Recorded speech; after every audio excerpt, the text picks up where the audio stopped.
Estamos de volta. No Brasil atual, de conjuntura turbulenta, qual a importância de um memorial para a democracia? A gente fez esse debate no segundo bloco, né?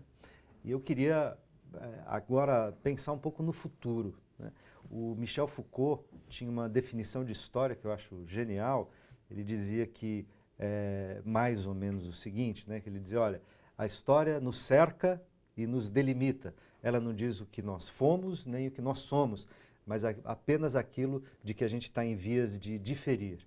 O que a gente está deixando de ser para ser outra coisa. E parece que quando a gente conta a história, de certa maneira, é para também poder localizar o que mudou, o que está mudando e para onde a gente está indo, né? A gente falamos, né, de um cenário de turbulência, etc., de uma democracia jovem no Brasil. Jovem, mas é o mais longevo. É o maior período maior de democracia que democrático. tivemos, mas ainda assim são 25 anos, tá certo? 26 anos em 2015.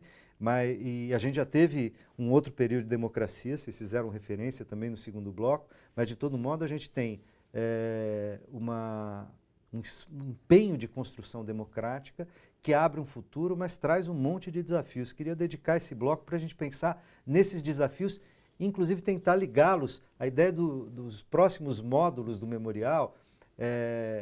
Qual é a lógica do enfrentamento desse desafio do futuro, mesmo falando, pesquisando, construindo textos sobre o passado? Essa questão é complicada, é difícil, mais do que complicado. A professora Heloísa me contou que ela acabou de lançar um livro que é Brasil, uma biografia, junto com a Lilia Schwartz. Um belo livro, aliás. Um belo livro. E ela falou, quando eu estava escrevendo, estudando tudo de novo sobre o surgimento da UDN, Lacerda, ela falou, eu mudo 3 palavras, eu estou escrevendo sobre hoje. Tipo, eu acho que a gente está na tarefa de dar um futuro para o nosso passado. O passado está aí. E evitar, né, fazer, né, com que a história não se repita como tragédia, tá certo? Como farsa. E como farsa também não, tá certo? Mostrar o que aquela história foi, né, e o que pode vir a ser. Né? Essa é a chave. Né? Porque se você comparar esse discurso da UDN com o discurso do presente, né, dos radicais que querem o impeachment, que querem intervenção militar, né, que querem... A gente está vendo situações especulares. Né? E aí vem a pergunta, o que eles querem para frente disso? Porque tem lugares onde a democracia, na minha visão, nem chegou ainda. A periferia de São Paulo, a democracia está super incompleta. Né? Se ela é complicada, jovem e tal, tem lugares que a democracia não chegou de fato. Né? A gente reclama de segurança, de transporte, mas isso é um problema de dimensão muito maior para determinados segmentos da sociedade que tem cor, que tem gênero, que tem lugar onde mora. Né? Então, o que esses caras que apostam contra a democracia hoje, o que eles querem para depois? É só isso? É só, tipo, todos os problemas vão estar resolvidos com um golpe, uma carteirada?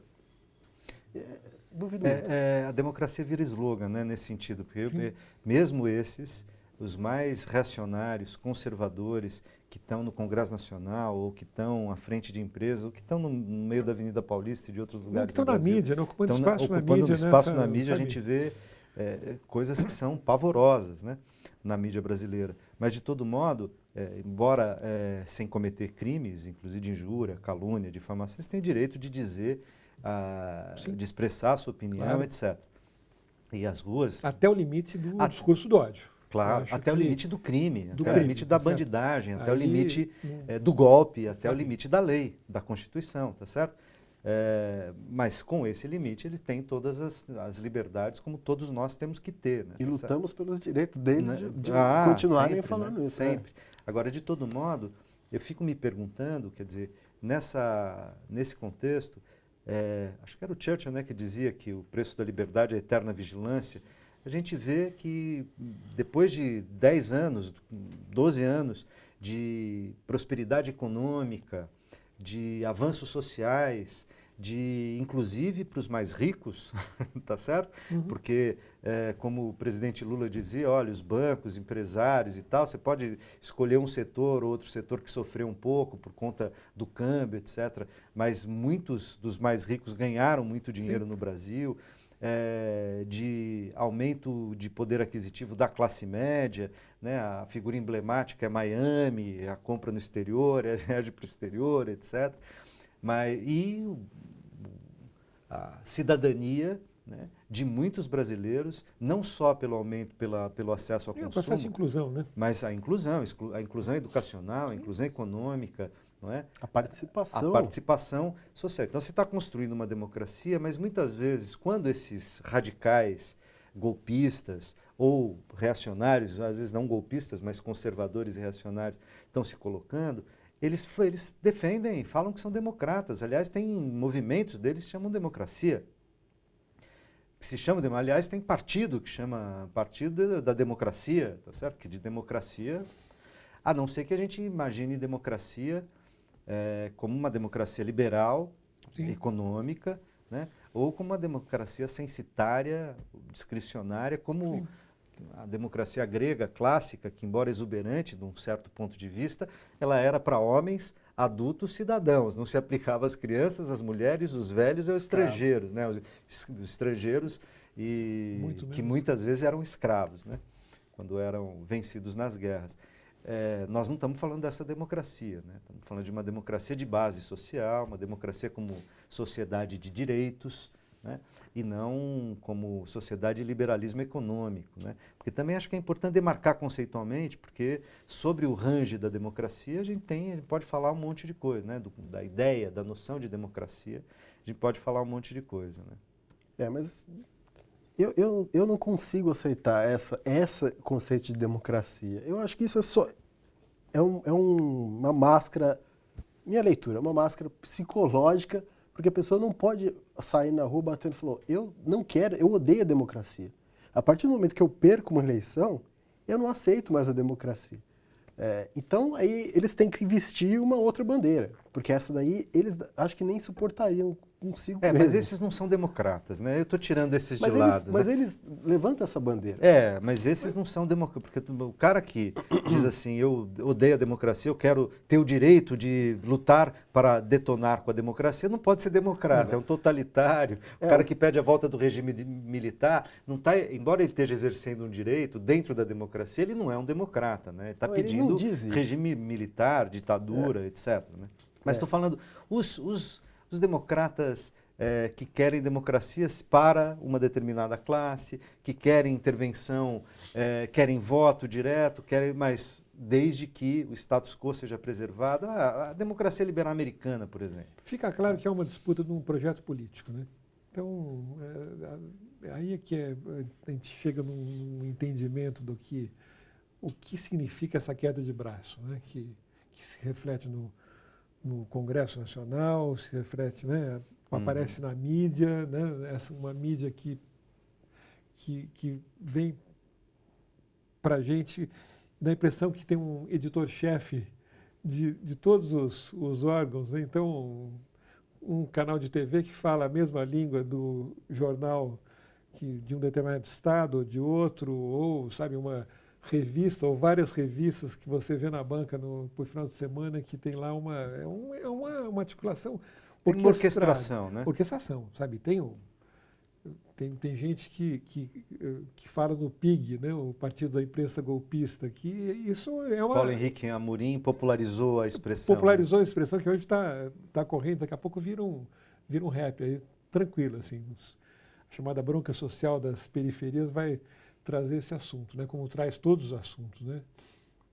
Então, há uma disputa aí que a gente precisa, através de ferramentas como o Memorial da Democracia, colocar dados para uma visão crítica do que está... Para ajudar a qualificar esse debate. Exatamente. Né? Inclusive sobre qual democracia que nós exatamente, queremos. E tira um pouco as várias máscaras que estão postas aí, né, por esses atores. São muitas máscaras. São muitas máscaras, Eu né? acho que a palavra-chave é voz. É isso. A democracia não pode ter um dono que diga democracia desde que, democracia até, democracia para de os classe, brancos. para os brancos, para os homens, para os adultos, para Restrita, os né? ricos. Aqui Claro. e acolá. Ela é difícil. Você mencionou isso. O segundo governo do Getúlio, ele teve muito mais problema, porque ele teve que lidar com imprensa livre, com partidos. Muito menos governabilidade, É, tá muito certo? Do que menos. no período ditatorial dele, né? Pois é. Claro. É difícil. É um desafio muito maior do que ser um ditador autoritário, né? Durante muito tempo foi um Brasil governado por um terço da população e estava bacana, assim, para esse um terço.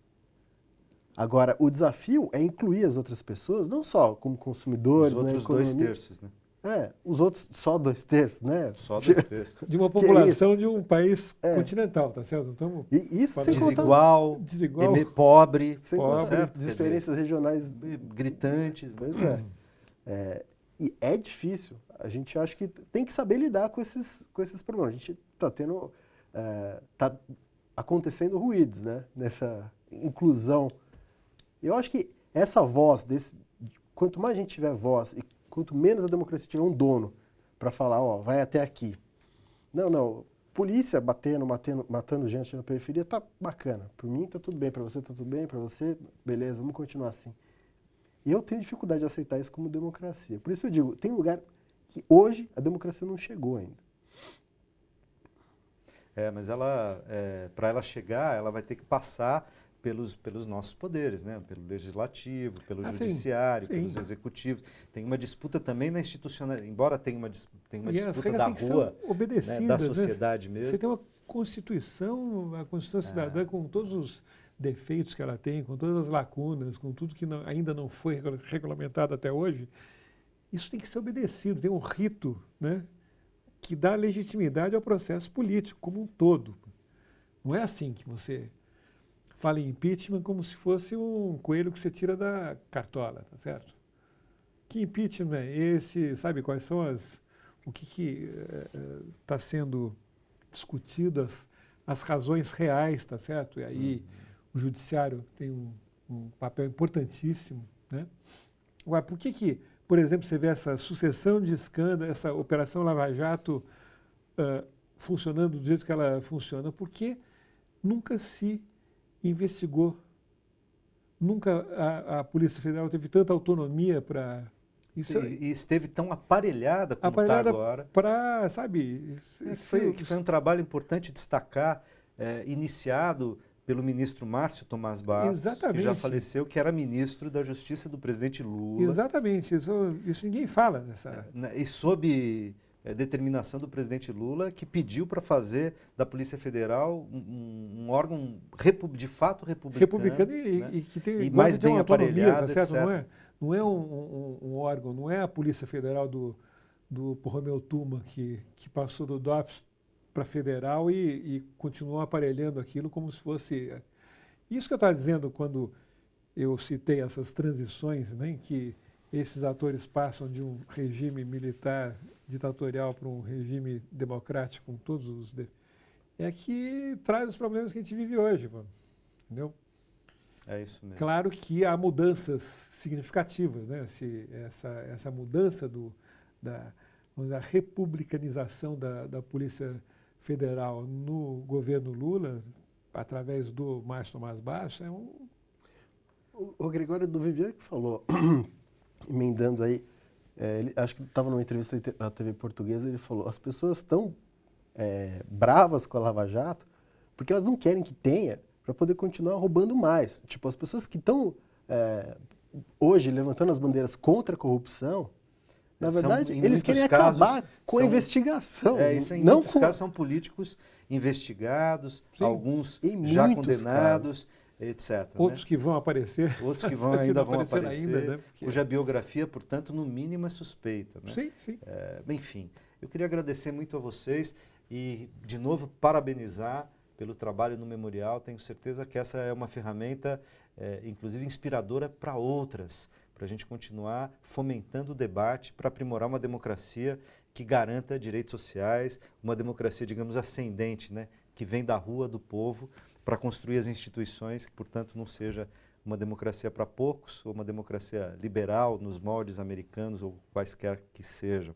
O pessoal aqui da produção está me pedindo para pedir para vocês o serviço. As pessoas que quiserem entrar no site, qual é o site? E quiserem mandar documentos, mandam para onde? Entrar em contato com o memorial, faz como? O site é memorialdademocracia.com.br. Para mandar documentos, a gente tem um botãozinho ali de contato. Dentro do memorial. E, por favor, critiquem, indiquem. A cultura popular é riquíssima. Então, provavelmente a gente deixou ali músicas que são importantes, que estão de fora. Então, nos indiquem, conversem com a gente, critiquem, mandem sugestões. Estamos abertos, estamos querendo continuar trabalhando nesse material. Nesse que acabamos de lançar e já estamos no futuro também. Nos próximos módulos. Parabéns, obrigado e agradeço também a você que nos acompanhou até aqui. A gente se encontra na próxima quinta. Um forte abraço. Tempos de esperanças, tempos de oportunidades, tempos de mais democracia. O Brasil entrou no século XXI apostando no futuro e confiando em si mesmo.